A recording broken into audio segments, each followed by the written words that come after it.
রজব শাবানে বরকত দাও, রমজান মাসে গুনাহ জড়াও।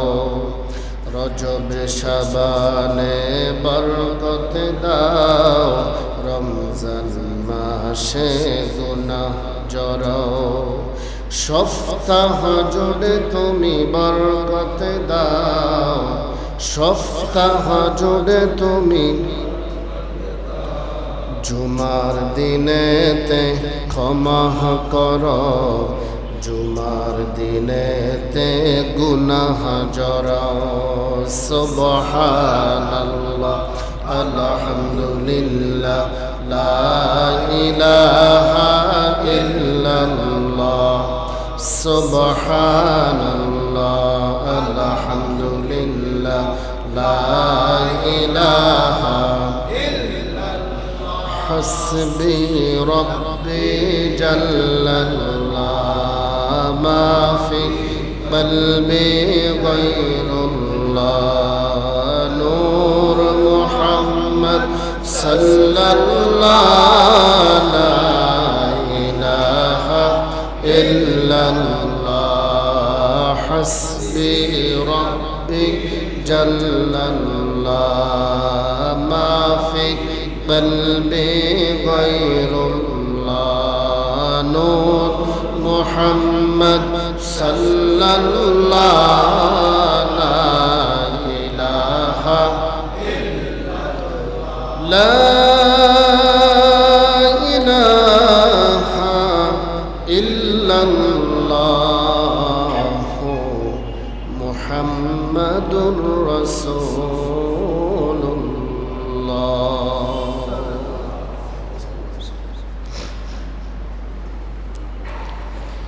আলহামদুলিল্লাহ, মুআজ্জাজ মুহতারাম সম্মানিত আমার পরম প্রিয় মুসল্লিয়ান ইকরাম, মুরব্বিয়ান ইযম, যুবক ভাইরা, মাদ্রাসা কলেজ ইউনিভার্সিটির আমার প্রিয় তরুণ ছাত্র ভাইরা, মাইকের আওয়াজ শ্রবণরত সম্মানিতা শ্রদ্ধেয় আমার মা ও বোনেরা, রহমানি ওয়া রাহমাকুমুল্লাহ তাআলা। মহান আল্লাহ পাক রব্বুল ইজ্জতের দরবারে অগণিত অসংখ্য শুকরিয়া আদায় করছি যে মহান আল্লাহ তাআলা বড় দয়া করে মেহেরবানি করে সপ্তাহের মাঝে সর্বশ্রেষ্ঠ দিন ঈদুল ফিতর, ঈদুল আজহা, দুই ঈদের চেয়েও আল্লাহ পাকের নিকট মর্যাদাপূর্ণ দিন, পবিত্র জুমার দিন, মুহররমুল হারামের আজকে শেষ জুমার দিন। আল্লাহ পাক আমাদেরকে জুমার নামাজ আদায় করার জন্য পৃথিবীর মধ্যে সর্বশ্রেষ্ঠ জায়গা, সর্ব উৎকৃষ্ট জায়গা মসজিদে বাইতুল্লাহ তথা ঐতিহ্যবাহী নারায়ণগঞ্জ বাবুরেল কেন্দ্রীয় জামি মসজিদে আল্লাহ পাক আমাদেরকে শরীক এবং শামিল হওয়ার তৌফিক দান করেছেন। সেই মহান মালিকের দরবারে সকলে শুকরিয়া আদায় করে, প্রশংসা আদায় করে একবার পড়ি কালিমাতুশ শুকর আলহামদুলিল্লাহ। তার সাথে সাথে অগণিত অসংখ্য শুকরিয়া আদায় করছি যে মহান আল্লাহ তাআলা আমাদেরকে তথা গোটা বিশ্বজগতের হেদায়েতের জন্য 1,00,000 বা 2,26,000 পয়গম্বরের মধ্যে সর্বশ্রেষ্ঠ নবীর উম্মত আমাদেরকে করেছেন, বানিয়েছেন। সে মহান রবের নিকট আরো একবার শুকরিয়া আদায় করে সকলে পড়ি আলহামদুলিল্লাহ। তারই সাথে সাথে অগণিত অসংখ্য দরুদ ও সালাম প্রেরণ করি বিশ্ব মানবতার মুক্তি ও কল্যাণের দিশারি নবী, উম্মতের কান্ডার নবী, দয়াল নবী, মায়ার নবী, সমস্ত নবীদের নবী, সমস্ত রাসূলদের নবী, কুল কায়নাতের জন্য রহমত নবী, এক একজন এক একটা কওমের জন্য নবী হয়ে দুনিয়াতে এসেছেন। কিন্তু আমাদের নবী সমস্ত গোটা জগতের জন্য নবী হয়ে দুনিয়াতে প্রেরিত হয়েছেন। সেই নবী মদিনা কা তাজদার, আফতাবে নবুয়ত, শাহেনশাহ রিসালত, নূরুন আলা নূর, হযরত আহমদ মুজতবা মুহাম্মদ মুস্তাফা সাল্লাল্লাহু তাআলা আলাইহি ওয়া আলিহি ওয়া সাল্লামের দরবারে। প্রিয় মুহতারাম হাজিরিন, আমি আপনাদের খেদমতে কুরআনুল কারীমের সূরা বাকারার 208 নম্বর আয়াতে কারিমা তেলাওয়াত করেছি এবং সূরা আলে ইমরানের 102 নম্বর আয়াতে কারিমা তেলাওয়াত করেছি। সে আলোকে কোরআন এবং হাদিস থেকে যদি মহান মালিক আল্লাহ তাআলা দয়া করেন, দয়া করে মদিনাতুল মুনাওয়ারা থেকে যদি ইলমের নূর আল্লাহ পাক যদি কিঞ্চিত পরিমাণ আল্লাহ পাক নজরানা দান করে, সেই আলোকে কিছু কথা বলবো। আমা তাওফীক ইল্লা বিল্লাহ। قالوا سبحانك لا علم لنا إلا ما علمتنا إنك أنت العليم الحكيم ربي زدني علما قال رب اشرح لي صدري ويسر لي أمري واحلل عقدة من لساني يفقهوا قولي। সম্মানিত হাজিরিন, আপনারা অবগত আছেন আজকে প্রায় এক সপ্তাহ যাবৎ বাংলাদেশের বিভিন্ন অঞ্চলে, বিভিন্ন জেলায় বৃষ্টিপাতের কারণে চট্টগ্রাম, সিলেটের হবিগঞ্জ সহ এই জেলাগুলোর বিভিন্ন গ্রাম প্লাবিত হয়েছে, অনেক মানুষ পানিবন্দী, প্রায় 30 থেকে 40 জন মানুষ মারাও গেছে।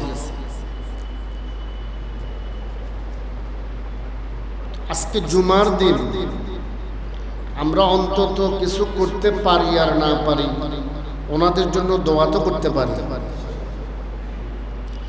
মনে রাখবেন, দোয়া কখনো বিফলে যায় না। দোয়া কখনো 3 ভাবে দোয়া কবুল হয়। কয়ভাবে? 1 নাম্বার, কিছু দোয়া সরাসরি কবুল, কিছু দোয়া 1 নাম্বার, মা বাবা যদি সন্তানের জন্য দোয়া করে, এই দোয়ার মধ্যে কোনো পর্দা থাকে না। আর মা বাবা ইন্তেকালের পরে যদি সন্তান দোয়া করে, এই দোয়ার মধ্যেও পর্দা, সরাসরি কবুল হয়ে যায়। এবং মাজলুমের দোয়া, আপনারা জানেন, যারা অত্যাচারিত, যারা নিপীড়িত, যারা হতদরিদ্র, সমাজে মানুষ তাদেরকে মূল্যায়ন করে না, অ্যাঙ্কার করে, টিটকারি করে, দুর্বল শ্রেণীর মানুষ। এই দুর্বল শ্রেণীর মানুষ যদি মুহাক্কিক আবেদ হয়, আল্লাহওয়ালা দিনদার হয়, সেও যদি দোয়া করে, দোয়াটাও সরাসরি কবুল হয়ে যায়। এরকম কিছু আমি আপনাদেরকে ক্রমান্বয়ে যদি বলতে যাই, কিছু দোয়া সরাসরি কবুল হয়। আল্লাহওয়ালা মুসাফিরের দোয়াও সরাসরি কবুল হয়। আল্লাহওয়ালা মুসাফির, মুসাফির কাদেরকে বলে? আপনার বাড়ি থেকে আপনি যদি 48 কিলোমিটার দূরে সফরে বের হন, আপনি হবেন মুসাফির। এখন ইন্নামাল আমালু বিন্নিয়াত, সহিহ বুখারীর 1 নম্বর হাদিস।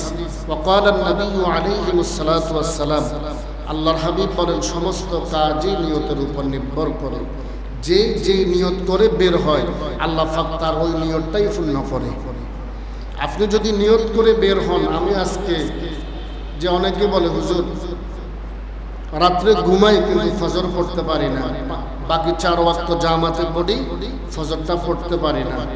তো আমাদের পরামর্শ হলো, আপনি সহি নিয়ত নিয়ে ঘুমান, দেখবেন কোনো অ্যালার্ম লাগবে না, কেউ ডাকতেও হবে না। অটোমেটিকলি যখন আজান হবে, আল্লাহ পাকের পক্ষ থেকে আপনি জাগ্রত হয়ে যাবেন। কিসের কারণে? নিয়তের কারণে। কিসের কারণে? আপনার নিয়ত যদি হয় আমি কক্সবাজার গিয়ে সেখানে গুনাহ করব, ছোট্ট ফ্যান পরে সেখানে সাঁতার দিব, সেখানে আমি অশ্লীল বেহায়াফানা কাজ করব, নাউজুবিল্লাহ, আপনার নিয়ত অনুযায়ী আপনার সফর হবে। আর যদি নিয়ত হয় আপনার আমি কক্সবাজার যাব, কুল সিরু ফিল আরদ, আল্লাহ পাক বলেছেন আমার জমিন ভ্রমণ করো, আমার জমিন ভ্রমণ করো, কাইফা কানা আকিবাতুল লিল মুকাজ্জিবিন, আর তোমরা দেখো যারা দ্বীনকে ইসলামকে মিথ্যা বলেছিল তাদের অবস্থা কি। আপনি যদি সুন্নতের নিয়তে সফর করা, এটা সুন্নাহ, আল্লাহ পাকের নিদর্শনগুলো দেখার জন্য বিভিন্ন, যখন আপনি চট্টগ্রাম, রাঙ্গামাটি, বান্দরবন, কক্সবাজার যাবেন, দেখবেন এক একটা পাহাড় কত বড় বড়। এই পাহাড় দিয়ে গাড়িগুলো কিভাবে উঠে আপনি যখন দেখে একবার বলবেন সুবহানাল্লাহ, আল্লাহ পাকের নিদর্শন কত সুন্দর, আপনার গোটা সফরটা হয়ে যাবে ইবাদত। গোটা সফরটা কি হবে? ওই যে নিয়তের উপর। কিসের উপর? ওই আল্লাহওয়ালা মুসাফির যদি দোয়া করে মসজিদে গিয়ে, আল্লাহর হাবিব বলেন দোয়াটা সরাসরি কবুল হয়ে যায়। কিছু দোয়া আছে আল্লাহ পাক সময়ের কাল বিবর্তনের মাধ্যমে দোয়া কবুল করে। যখন আপনি দোয়া করতেছেন আল্লাহ আপনি আমাকে দুনিয়া আখেরাতের বাদশা বানাইবেন, তো আখেরাতেরটা তো আখেরাতে হবে, দুনিয়াটা কি এক মাসের মধ্যে হয়ে যাবে, একদিনের মধ্যে হয়ে যাবে, এক সপ্তাহের মধ্যে হয়ে যাবে? আবার অন্যত্র কোরআনে পাকের আয়াতের মধ্যে আসছে আল্লাহ পাক বলেন ওই জাতির তকদির অতক্ষণ পর্যন্ত পরিবর্তন হয় না যেই জাতি নিজের তকদির পরিবর্তনের জন্য চেষ্টা করে না। আপনি যদি ঘরে বসে থাকেন, বাড়িতে বসে থাকেন, আল্লাহ পাক আমাকে খাওয়াবে, এটা বলে যদি বসে থাকেন, কোনো কাজকর্ম না করেন, হবে? আল্লাহ পাক কি আপনার জন্য ফেরেশতা নাজিল করবে? আপনি কি ওইরকম মুহাদ্দিক বান্দা? আমি কি ওইরকম আল্লাহ পাকের সান্নিধ্য অর্জন করে ওইরকম বান্দা হতে পারছি? নবীদের জন্য, সাহাবীদের জন্য আসমান থেকে খাবার আসছে। অতএব চেষ্টা করতে হবে, চেষ্টার মাধ্যমে আল্লাহ পাক আপনার তকদির খুলে দিবে। আপনি ক্ষুদ্র একটা ব্যবসা শুরু করেন হালাল ভাবে, ছোট্ট একটা ব্যবসা, দেখবেন আপনার মধ্যে যদি সততা থাকে, আপনার মধ্যে যদি সত্যবাদিতা থাকে, আপনার মধ্যে যদি ন্যায় পরায়ণতা থাকে, ইনশাআল্লাহ এই ছোট্ট ক্ষুদ্র ব্যবসা থেকে আল্লাহ পাক আপনার ব্যবসা বৃহৎ করে দিবে। আল্লাহ পাক আপনাকে চরম পর্যায়ে উচ্চ শিখরে পৌঁছে দেবে। তো লাগবে কি? সত্যবাদিতা, একনিষ্ঠতা। আল্লাহ পাক কিছু দোয়া সময়ের সাথে কবুল হয়, আর কিছু দোয়া বান্দা জমিনে করে, কিন্তু আল্লাহ পাক জানে এই দোয়াটা বান্দা করতেছে ঠিক, কিন্তু এটা তার জন্য কল্যাণকর হবে না। এই দোয়াটার মাধ্যমে আল্লাহ পাক তার জন্য আখিরাতের জাযা, পুরস্কারের ব্যবস্থা করে রাখেন। পড়ুন না সুবহানাল্লাহ। তাহলে দোয়া কবুল হয় কয় মাধ্যমে? তিনভাবে দোয়া কবুল হয়। কিছু দোয়া সরাসরি কবুল হয়, কিছু দোয়া সময়ের সাথে কবুল হয়, কিছু দোয়া আপনি জমিনে করলেন, আল্লাহ পাক আপনাকে জাযা দিবে, পুরস্কার দিবে হাসরের ময়দানে। সুবহানাল্লাহ। সম্মানিত হাজিরিন, এই বন্যার্তদের জন্য অন্তত পক্ষে আমরা দোয়া করতে পারবো।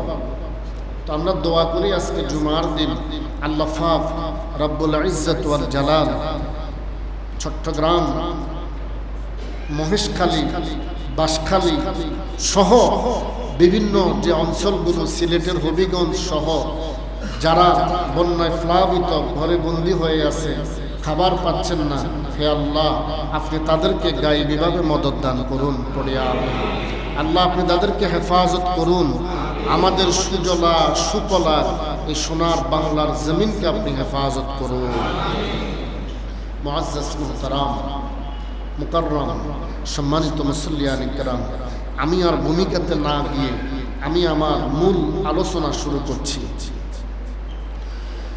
আল্লাহ পাক রব্বুল আলামিন বলেন আমি যে আয়াতে কারিমা আপনাদের খেদমতে পড়েছি সূরা বাকারার 208 নম্বর আয়াত, আল্লাহ পাক বলেন, ইয়া আইয়ুহাল্লাযীনা আমানু দুখুলু ফিস-সিলমি কাফা ওয়া লা তাত্তাবিউ খুতুওয়াতিশ শায়াতিন ইন্নাহু লাকুম আদুউম মুবিন।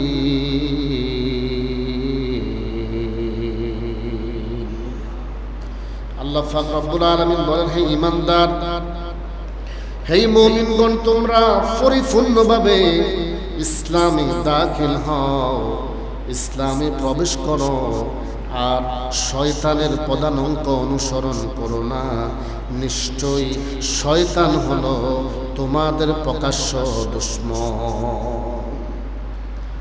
আল্লাহ পাক বলেন, হে মুমিনগণ, তোমরা পরিপূর্ণভাবে ইসলামে দাখিল হও, ইসলামে প্রবেশ করো, আর শয়তানের পদাঙ্ক অনুসরণ করো না। নিশ্চয়ই শয়তান তোমাদের প্রকাশ্য শত্রু, দুশমন। একজন মানুষের শরীরের শিরা, উপশিরা, রঞ্জে রঞ্জে শয়তান প্রবেশ করার মতো ক্ষমতা আল্লাহর কাছ থেকে নিয়েছেন, নিয়ে মানুষদেরকে ধোঁকা দেয়, মানুষ গুনাহ করে। হাসরের ময়দানে যখন বলবে, কেন বান্দা গুনাহ করলা, মানুষ বলবে, শয়তান আমাকে ধোঁকা দিয়েছেন। শয়তানকে যখন বলবে, শয়তান বলবে, আল্লাহ আপনি তাকে জিজ্ঞেস করেন, সে কি আমাকে দেখছে? আমরা কি শয়তান দেখি? কিন্তু আমরা জানি শয়তান আমাদেরকে ধোঁকা দিচ্ছে, তবুও আমরা ধোঁকার মধ্যে পড়তেছি। কথা বলেন। এজন্য আল্লাহ পাক বলেন, হে ঈমানদার বান্দারা, তোমরা পরিপূর্ণভাবে ইসলামে দাখিল হও, শয়তানের পদাঙ্ক অনুসরণ করো না। নিশ্চয়ই শয়তান তোমাদের প্রকাশ্য শত্রু, প্রকাশ্য দুশমন। আমরা যদি জানি, যদি আমরা উপলব্ধি করতে পারি, অবলোকন করতে পারি, এই মানুষটা আমার ক্ষতি করার জন্য চেষ্টা করতেছে, তাহলে আমরা ওই মানুষটার কাছ থেকে একটু দূরে থাকি। কথা বলেন ঠিক কিনা? কিন্তু শয়তান আমাদের শত্রু জানার পরেও আমরা শয়তানকে অনুসরণ করি। এই জন্য দিন দিন আমরা আল্লাহর বান্দা হইয়া আমরা পথভ্রষ্ট হচ্ছি, ঠিক না? এজন্য আল্লাহ পাক রব্বুল আলামিন সূরা আলে ইমরানের 102 নম্বর আয়াতের মধ্যে বলেন, আমি যে আয়াতটা পড়ছি, আল্লাহ পাক বলেন, ইয়া আইয়ুহাল্লাযীনা আমানু তাকুল্লাহা হাক্কা তুকাতিহি ওয়া লা তামুতুন্না ইল্লা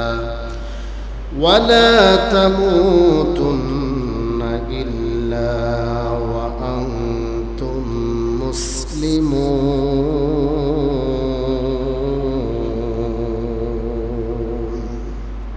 আল্লাহ পাক রব্বুল আলামিন বলেন, হে ঈমানদার বান্দাগণ, তোমরা আল্লাহকে ভয় করো, যথাযথভাবে ভয় করো।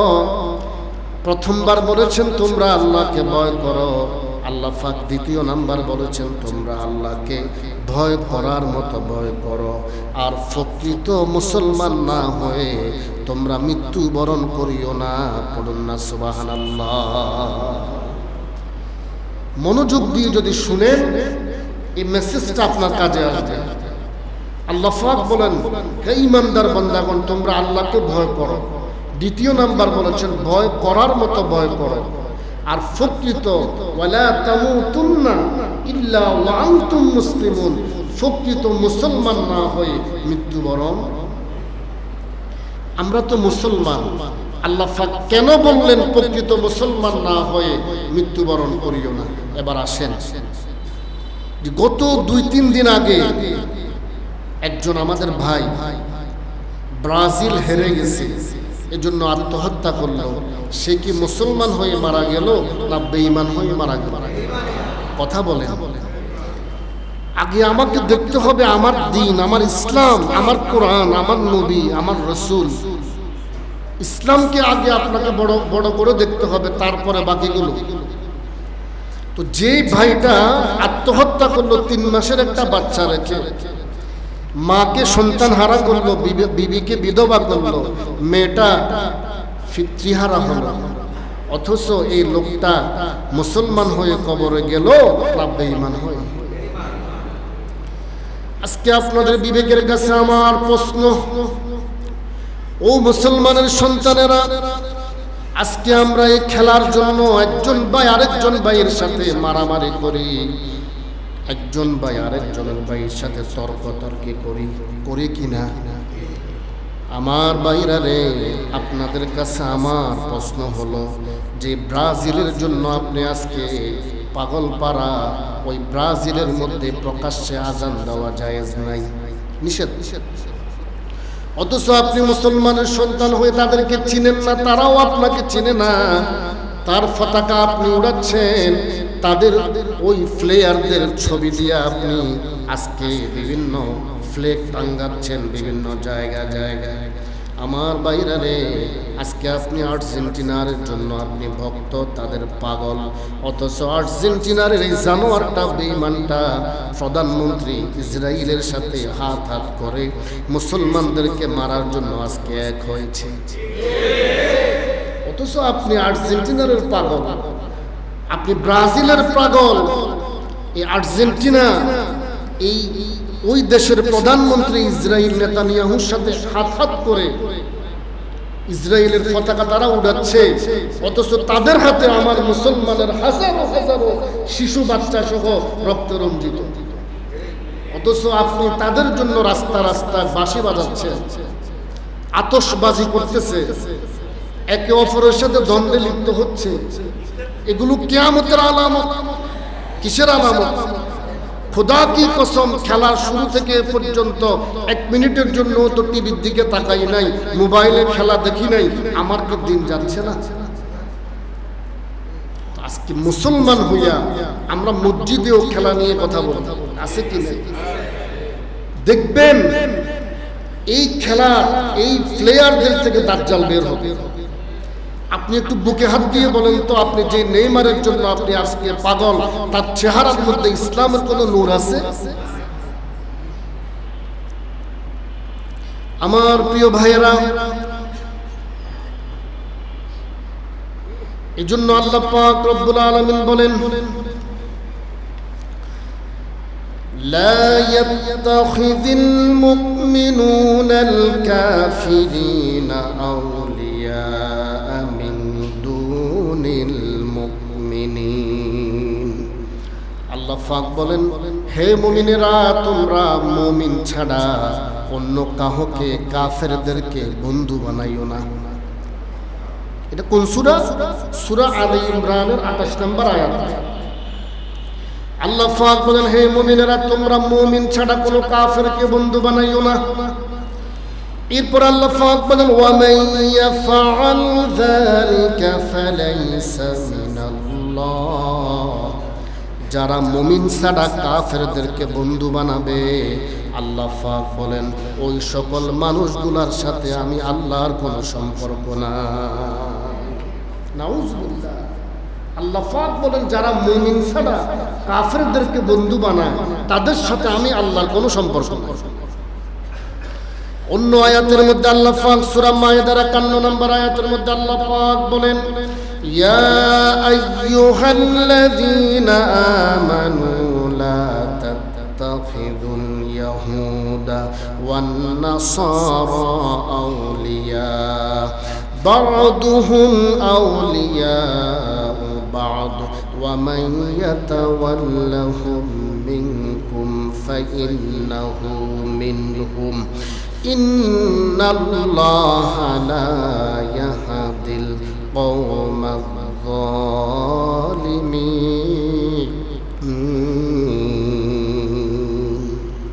আল্লাহ পাক রব্বুল আলামিন বলেন, হে ঈমানদার বান্দাগণ, তোমরা ইহুদি এবং নাসারাদেরকে মায়েদার 51 নম্বর আয়াতের মধ্যে আল্লাহ পাক বলেন, হে ঈমানদার বান্দারা, ঈমানদার বান্দিরা, তোমরা ইহুদি এবং নাসারাদেরকে তোমরা বন্ধু বানাইও না। বা'দুহুম আউলিয়াউ বা'দ, তারা হলো একে অপরের বন্ধু। তারা হলো তারা বন্ধু। তারা কি বন্ধু? ওয়া মান ইয়াতাওয়াল্লাহুম মিনকুম ফাইন্নাহু মিনহুম, আর তোমাদের মধ্যে তাদের সাথে যারা বন্ধুত্ব করবে সে নিশ্চয়ই তাদেরই একজন। নাউজুবিল্লাহ। আল্লাহ পাক বলেন, যদি তোমাদের মধ্যে, মুমিনদের মধ্যে, মুসলমানদের মধ্যে যদি কেউ তাদের সাথে বন্ধুত্ব করে, বুঝতে হবে সেও তাদেরই একজন। তাহলে আপনি আর মুমিন নাই, আপনি আর মুসলমান নাই। এরপর আল্লাহ পাক আয়াতের শেষে বলেন, ইন্নাল্লাহা লা ইয়াহদিল কওমায যালিমিন, নিশ্চয় আল্লাহ তাআলা কোন জালিম কওমদেরকে হেদায়েত দেন না। অতএব ওই জাতি, ওই মুসলমান, ওই কওম, আল্লাহ পাক তাদেরকে জালিম বলেছেন যারা মুসলমান ছাড়া, মুমিন ছাড়া কাফেরদেরকে, ইহুদিদেরকে, নাসারাদেরকে বন্ধু বানায়। অতএব আল্লাহর কোরআন বলে মুসলমান, মুমিন ছাড়া কাউকে বন্ধু বানানো যাবে। আজকে যদি কোনো বেঈমান কাফের মুসলমানের বন্ধু হতো, এই যে আমাদের পার্শ্ববর্তী ভারতে মুসলমানদেরকে নির্মমভাবে দিন দিন নির্যাতন করতেছেন, তাদের ঘরবাড়ি সহ ভেঙে ফেলতেছেন, এবং কি ঐতিহ্যবাহী, হাজার বছরের ঐতিহ্যবাহী মসজিদ সমূহ তারা ভেঙে ফেলতেছে, সেখানে তাদের মন্দির বানাইতেছে, অথচ জাতিসংঘের কোনো কথা নাই। কারণ হলো তারা হলো একে অপরের বন্ধু, একমাত্র মুসলমান হলো তাদের শত্রু। কিন্তু আমরা মুসলমান জাতি বুঝলাম না। মুসলমান জাতি এই বেঈমানদের খেলা নিয়ে আমরা একে অপরের সাথে মারামারি করতেছি, কান্নাও করতেছে। আস্তাগফিরুল্লাহ, তাদের জন্য কান্না করতেছে, তাদের জন্য দোয়া করতেছে। নামাজ না পড়ি বেঈমানগুলা তাদের জন্য দোয়াও করতেছে। এই দোয়া কবুল হবে? মুসলমানের বন্ধু যদি বেঈমানগুলো হতো, অবশ্য জাতিসংঘ আজকে হুঙ্কার দিত, ভারতে আজ থেকে একটা মুসলমানের গায়েও আঘাত করা যাবে, একটা মসজিদও ভাঙা যাবে। তো বুঝা গেল অতএব বেঈমানগুলো বেঈমানদের বন্ধু, একমাত্র মুসলমান তাদের শত্রু। অতএব কোন মুসলমান, কোন মুমিন ছাড়া, কোন মুসলমান ছাড়া কাউকে বন্ধু বানানো যাবে। এই যে আসেন হাদিসে পাকের মধ্যে আল্লাহর হাবিব সাল্লাল্লাহু আলাইহি ওয়াসাল্লাম বলেন, ওয়ান আবি হুরায়রা রাদিয়াল্লাহু তাআলা আনহু আন্না রাসূলুল্লাহি সাল্লাল্লাহু আলাইহি ওয়াসাল্লাম قال بادروا بالأعمال فتنا كقطع الليل المظلم يصبح الرجل مؤمنا ويمسي كافرا أو يمسي مؤمنا ويصبح كافرا يبيع دينه بعرض من الدنيا। আল্লাহর হাবিব সাল্লাল্লাহু আলাইহি ওয়াসাল্লাম সহিহ মুসলিমের বর্ণনা, নবীজি বলেন, অন্ধকার রাতের মতো ফিতনা শুরু হওয়ার আগে তোমরা আমলের দিকে ধাবিত হও। আল্লাহর হাবিব বলেন, একটু মনোযোগ দিয়ে শুনেন। আল্লাহর হাবিব বলেন, অন্ধকার রাতের মতো ফিতনা শুরু হওয়ার আগে তোমরা আমলের দিকে তোমরা অগ্রসর হও। এমন একটা সময় আসবে, রাতের বেলায় যে লোকটা মুমিন হবে সকালবেলা কাফের হয়ে যাবে, সকালবেলা যে লোকটা মুমিন হবে রাতের বেলায়, রাত আসার আগে আগে লোকটা কাফের হয়ে যাবে। আল্লাহর হাবিব শুধু তাই বলেন নাই, নবীজি বলেছেন, ইয়াবিউ দীনাহু বিআরাদিন মিনাদ দুনিয়া, দুনিয়ার বিনিময়ে, টাকার বিনিময়ে, দুনিয়ার সামগ্রীর বিনিময়ে আল্লাহর বান্দারা দিনকে বিক্রি করে দিবে। নাউজুবিল্লাহ। তো সকালবেলা যে লোকটা মুমিন হবে রাত্রের বেলা কাফের হয়ে যাবে, রাত্রের বেলা যে লোকটা মুমিন থাকবে সকালবেলা কাফের হয়ে যাবে। অতএব নবীজি বলেন, অন্ধকার রাতের মতো ফিতনা আসার আগে তুমি আমলের দিকে অগ্রসর হও। আর দুনিয়ার বিনিময়ে মানুষ ইসলামকে বিক্রি করে দিবে, আছে কি নাই? ক্ষমতার জন্য আমাদের দেশে এমনও আছে ইসলামিক দল দাড়ি টুপি লাগায় বলতেছে যুক্তরাষ্ট্র আমাদের পরীক্ষিত বন্ধু, আছে কি নাই? বলেন না নাউজুবিল্লাহ। বলে কি বলে না? কেন? যুক্তরাষ্ট্র কি আমাদের বন্ধু? তারা আমাদের শত্রু। কি বলেন? আল্লাহর কোরআন বলে তারা আমাদের শত্রু। কখনো বেঈমান ইহুদি নাসারা এরা মুসলমানের বন্ধু হতে পারে? আল্লাহ পাক বুঝার তৌফিক দান করুন পড়ে আমিন। এই যে দেখেন সকালবেলা হবে কাফের, রাত্রের বেলা হবে মুমিন, রাত্রে হবে মুমিন, সকালবেলা হবে কাফের। নয়তোবা দেখেন একজন জালেম বলে ফেরাউনের পতনের জন্য মুসা আসছিল, আর মেসি হয়ে মুসা নাকি আবার ফেরত আসছে। ফেরাউনের পতনের জন্য মুসা আসছে, আর মেসি নাকি মুসা হয়ে বর্তমানে দুনিয়াতে আসছে। এটা বেঈমান, কোন বেঈমান বলে নাই তো, কোন অমুসলিম বলে নাই, মুসলমান ঘরের একজন সন্তান আবু হায়াত মোহাম্মদ জুলফিকার, সাহিত্য ও প্রকাশনা সম্পাদক, ঢাকা বিশ্ববিদ্যালয় ছাত্রদল। মুসলমান মায়ের ঘরে জালিম, সে বলতেছে মুসা নবীর সাথে মেসির সাথে ট্যাগ লাগাইতেছে। দেখছেন অবস্থা? অথচ মুসলমান। এজন্য আমরা দোয়া করি, রব্বানা লা তুযিগ কুলুবানা বা'দা ইয হাদাইতানা ওয়া হাব লানা মিন লাদুনকা রাহমা ইন্নাকা আনতাল ওয়াহ্হাব। আল্লাহ হেদায়েত দেওয়ার পরে আমাদের কলবটাকে গোমরা দিয়া আপনি হেদায়েত শূন্য করে আমাদেরকে বেঈমান বানাই দিয়েন। আল্লাহ আপনার দয়া চাই, আপনার দয়া ভিক্ষা চাই। ইন্নাকা আনতাল ওয়াহ্হাব, আল্লাহ আপনি তো দাতা, আপনি দেনেওয়ালা। এজন্য সদা সর্বদা আমাদেরকে দোয়া করতে হবে। আল্লাহ হেদায়েত দেওয়ার পরে দুনিয়ার কোনো সামগ্রীর কারণে অনেক মানুষ টাকার কাছে বিক্রি হয়ে যাবে, অনেক মানুষ বাড়ির কাছে বিক্রি হয়ে যাবে, অনেক মানুষ গাড়ির কাছে বিক্রি হবে। সাধারণ একটা খেলার জন্য মেসিকে মুসা নবী বানাই দিচ্ছে। ওই কওমটা কি দাজ্জাল আসলে তো অবশ্যই ওই যে দাজ্জাল জান্নাত দেখাবে আর জাহান্নাম দেখাবে, তাকে রব স্বীকার করবে। এই জন্য নবীজি বলতেছেন ফিতনা আসার আগে তুমি আমলের প্রতি অগ্রসর হও। আল্লাহ পাক বুঝার এবং মানার আমল করার আমাদেরকে তৌফিক দান করুন। সকলে পড়ি আমিন। একটু মুহাব্বতে দরুদ শরীফ পড়ি। আল্লাহুম্মা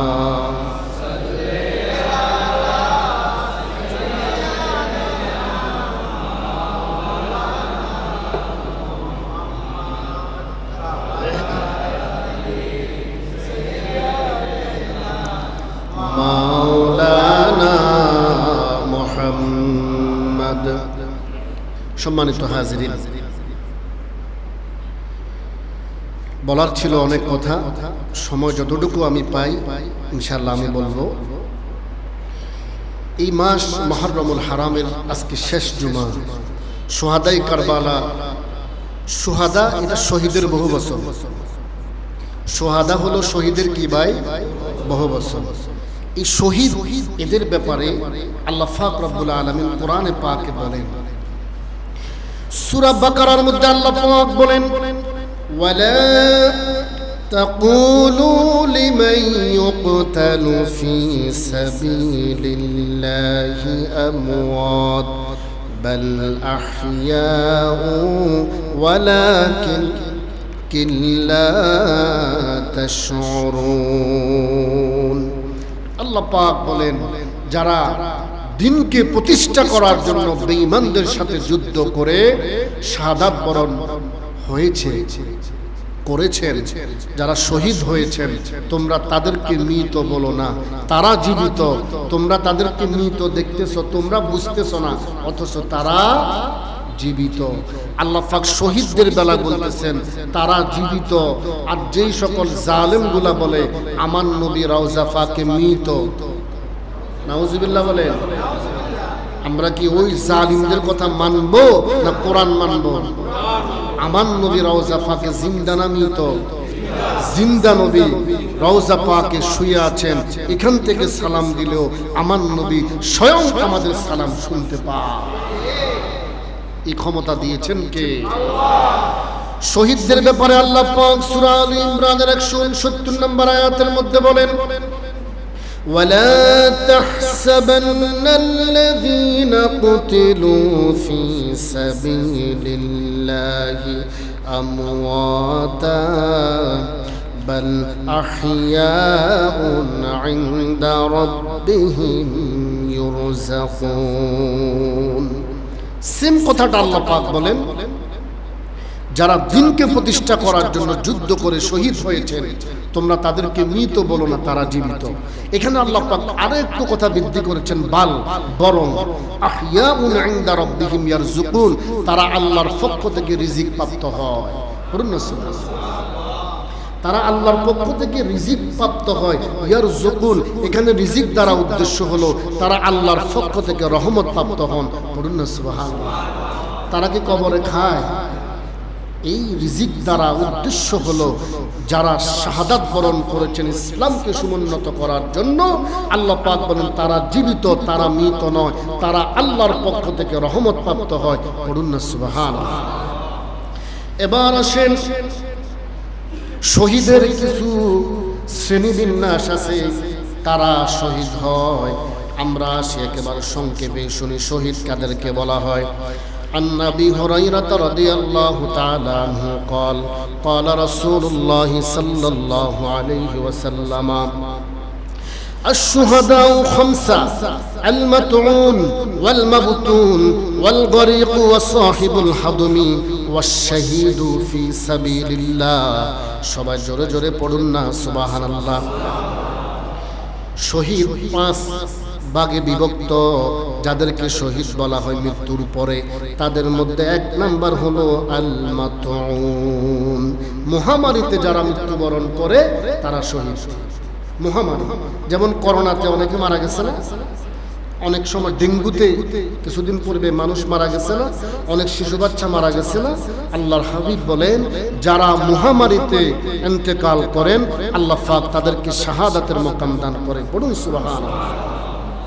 দুই নাম্বার ওয়াল মাবতুন, আল্লাহর হাবিব বলেন ফ্যাটের অসুখে আক্রান্ত হয়ে মৃত ব্যক্তি, অনেক সময় ডায়রিয়া হয়ে, কলেরা হয়ে, ফ্যাটের ফিডা, ফ্যাটের ব্যথার কারণে ব্যথা সহ্য করতে না পেরে যে লোকটা মারা যায়, আল্লাহর হাবিব বলেন আল্লাহ পাক তাকে শাহাদাতের মর্যাদা দান করে।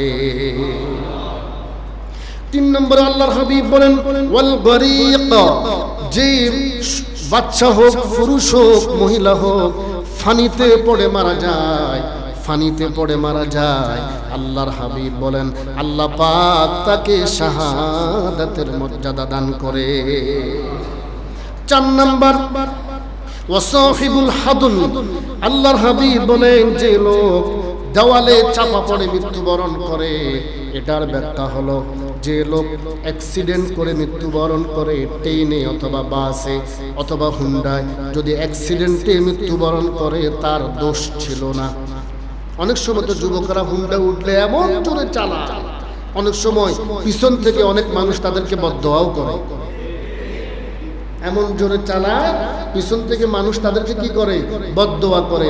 কিন্তু আপনি জানেন না ট্রেনের মধ্যে উঠছেন, ট্রেনটা দেখা গেল বগিটা লাইন বিচ্যুত হয়ে গেছে, বাসটা ওই যে ঈদের মধ্যে যে আপনার পানির মধ্যে পড়ে গেছে। আল্লাহর হাবিব বলেন যারা পানিতে পড়ে, বাসে অ্যাক্সিডেন্ট হয়ে দেওয়ালে চাপা পড়ে, রানা প্লাজাতে দেওয়ালে চাপা পড়ে মানুষ মারা গেছে না, আল্লাহর হাবিব বলেন আল্লাহ পাক তাদেরকে শাহাদাতের মাকাম দান করে। পড়ুন না সুবহানাল্লাহ। পাঁচ নাম্বার আল্লাহর হাবিব বলেন ওয়াশাহিদু ফি সাবিলিল্লাহ, যারা দ্বীনকে প্রতিষ্ঠা করার জন্য সাহাবায়ে কেরাম রিদওয়ানুল্লাহি তাআলা আলাইহিম আজমাইন 61 হিজরিতে ইমামে আলী মাকাম ইমামে হুসাইন রাদিয়াল্লাহু তাআলা আনহু সহ ওনার কাফেলার মধ্যে জালিমদের হাতে যারা যারা শহীদ হয়েছেন আল্লাহ পাক সকলকে শাহাদাতের মাকাম দান করবেন। এই পাঁচ শ্রেণীর মধ্যে সর্বশ্রেষ্ঠ শহীদ হলো হলো যারা দিনকে প্রতিষ্ঠা করার জন্য, দিনকে সমুন্নত করার জন্য, কালিমার পতাকাকে যারা উড্ডীন করার জন্য প্রথম বিয়ের রাত স্ত্রীর দিকে তাকান নাই, ঘর থেকে বের হয়ে গিয়েছেন। আল্লাহ পাক সর্বশ্রেষ্ঠ শহীদের মাকাম তাদেরকে দান করবে। পড়ুন না সুবহানাল্লাহ। আল্লাহ পাক আমাদেরকে বুঝার এবং মানার আমল করার তৌফিক দান করুন। সকলে পড়ি আমিন। সম্মানিত ভাইরা, আজকে যে বিষয় নিয়ে আসছিলাম, শোহাদায়ে কারবালার পরে ইজিদ বাহিনীর কি পরিণত হয়েছিল, কিন্তু আমি প্রেক্ষাপটের সাথে কথা বলতে গিয়ে আমি সময় কভার করতে পারি নাই, এজন্য আন্তরিকভাবে দুঃখিত। যদিও আগামী জুমা সফরের প্রথম জুমা, আমি তবু আপনাদেরকে বলবো 61 হিজরি শোহাদায়ে কারবালার জমিনে ইমামে আলী মাকাম ইমামে হুসাইন রাদিয়াল্লাহু তাআলা আনহু শাহাদাতের পরে এই জালিমদের অবস্থা কি হয়েছিল। যে জালিমগুলো শুধু শোহাদায়ে কারবালার জমিনে হযরত ইমাম হুসাইন রাদিয়াল্লাহু তাআলা আনহুকে শাহাদাত করে ক্ষান্ত হন নাই, এর পরবর্তী বছর মদিনাতে আক্রমণ করলো, 10,000 সাহাবীকে শাহাদাত, 10,000 মানুষকে হত্যা করলো। তাদের মধ্যে 700 জন ছিল নবীর সাহাবী। 3 দিন পর্যন্ত মসজিদে নববীতে আজান বন্ধ রেখেছেন, জামাত বন্ধ রেখেছেন, তাদের ঘোড়া বেঁধে রেখে নাফাক করেছেন, মহিলাদেরকে আপনার অপমান করেছেন, লাঞ্ছিত করেছেন। শুধু তাই নয়, এর পরবর্তী বছর খানায় কাবার গিলাফে আগুন দিয়েছেন। এই জালিমদের পরবর্তী অবস্থা কি হয়েছিল ইনশাআল্লাহ আগামী জুমাতে বলবো। আল্লাহ পাক আমাদেরকে আজকে যতগুলো কথা বলেছি আমাদেরকে মানার, আমল করার, পরিপূর্ণ মুসলমান হয়ে ইসলামে দাখিল হয়ে কবরে যাওয়া আমাদেরকে তৌফিক দান করুন। সকলে পড়ি আমিন। ওয়া মা আলাইনা ইল্লা। যে ঘোষণা দিয়েছিলাম মাদক বিরোধী যে আপনার আমাদের মসজিদ থেকে আপনার মিছিল বের হবে জোড়া ব্রিজ পর্যন্ত, সকলে ইমানি দায়িত্ব মনে করে যদি আপনাদের একান্ত কাজ না থাকে থাকার চেষ্টা করবেন। আল্লাহ পাক সবাইকে থাকার তৌফিক দান করুন। এটা যদি আপনি না করেন আপনার সন্তান নষ্ট হবে, আমার সন্তান নষ্ট হবে, সমাজ নষ্ট হবে, রাষ্ট্র নষ্ট হবে। আল্লাহ পাক আমাদের সমাজকে আল্লাহ পাক আমাদের সমাজকে সংঘবদ্ধভাবে এই সকল অপসংস্কৃতিগুলো আল্লাহ পাক যেন বন্ধ করে দেন। আমরা সকলে পড়ে আমিন। ভাই মসজিদের মহব্বতে 2টা মিনিট বসেন ভাই, প্লিজ 2টা মিনিট আল্লাহর ঘরের মহব্বতে। গত জুমাতে আপনারা যারা সিমেন্ট দেখিয়েছেন, টাকা